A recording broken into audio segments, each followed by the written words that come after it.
আসসালামু আলাইকুম, সবাইকে মিনি কিচেনে স্বাগতম। আজকে আমরা তৈরি করব আলু পুরি। তার জন্য আমি আলুটি পাতিলে দিয়ে দিলাম, চুলার উপরে বসিয়ে দিলাম। এবার ঢাকনাটা আলুর দিয়ে দেব। এইবার আমরা যেটা দিয়ে আলু পুরি পানিপুরি বানাবো সেই খামিটা আমরা তৈরি করে নেব। আটা দিয়ে সেই খামিটা আমরা এখন তৈরি করে কিছুক্ষণ রেখে দেব। এবার আমি দুইটা সুন্দর করে রুটি বেলে তার ভিতরে একটুখানি তৈল দিয়ে তারপর দুইটা আবার সুন্দর করে বড় করে বেলে নেব। সুন্দরভাবে বড় করে বেলে নিয়ে এবার আমি এটাকে ছোট ছোট একটা দিয়ে কাটবো। এটা ছোট গ্লাস দিয়ে কাটবো। দেখুন আমি কি সুন্দর করে এটি কাটতেছি। আপনাদের যদি বাসায় আপনারা তৈরি করে খেয়ে দেখবেন যে এই আলু পুরিটা কেমন, খেয়ে দেখবেন যে এই আলু পুরিটা অনেক স্বাদের। এখন আমি সবগুলোকে আস্তে আস্তে ছোট ছোট করে কেটে নিচ্ছি। দেখুন আমার এগুলো কাটা হয়ে গেছে। আমি আর একটা বেলে সেটাও কেটে নিলাম। দেখুন কি সুন্দর আমার আলু পুরিগুলো গোল গোল হয়েছে। সবগুলো ছোট ছোট করে কেটে নিয়ে এখন গোল গোল করে কেটে নিচ্ছি। আপনাদের যদি আমার ভিডিও ভালো লাগে তাহলে আমার চ্যানেলটি সাবস্ক্রাইব করুন। নতুন নতুন ভিডিও পেতে আমাকে লাইক এবং কমেন্ট করুন।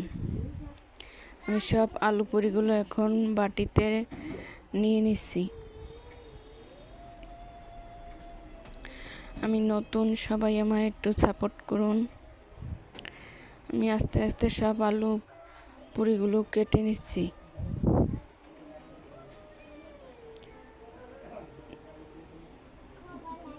দেখুন আমার আলু পুরিগুলো কাটা হয়ে গেছে। এবার আমি সবগুলোকে তুলে বাটিতে রেখে দিলাম। এবার দেখব আমার আলু সেদ্ধ হয়েছে কিনা। আমার আলুটা হয়ে গেছে। এখন আমি আলুটা উঠিয়ে নিলাম। এবার আমার আলু পুরিগুলো তো তেলের ভিতর ভাজার জন্য দিয়ে দিলাম।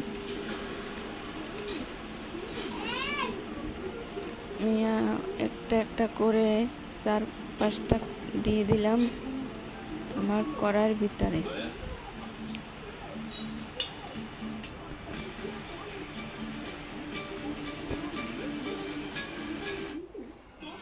আমার আলু পুরিগুলো ভাজা হয়ে গেছে। দেখুন কি সুন্দর ফুলে কত বড় বড় হয়েছে। এবার আমি তেঁতুলের টক বানিয়ে নিলাম। দেখুন তেঁতুলের টকটা এইভাবে ঘন খুব সুন্দর করে বানিয়ে নিলাম। এবার আমি আলুগুলো সুন্দর করে মথে তার ভিতরে একটু কাঁচামরিচ আর শুকনো মরিচ দিয়ে দিলাম, আর পেঁয়াজ, কাঁচামরিচ, তারপর লবণ, এগুলো আপনারা দিয়ে দেবেন।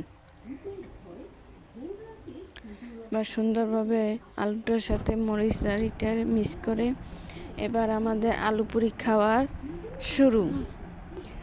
দেখুন আমাদের আলু পুরিটা কি সুন্দর হয়েছে। এবার একটা একটা করে আমরা বানিয়ে খেয়ে নিচ্ছি। দেখুন অনেক স্বাদের একটি আলু পুরি। ভিডিওটি ভালো লাগলে আমার চ্যানেলটি সাবস্ক্রাইব করুন।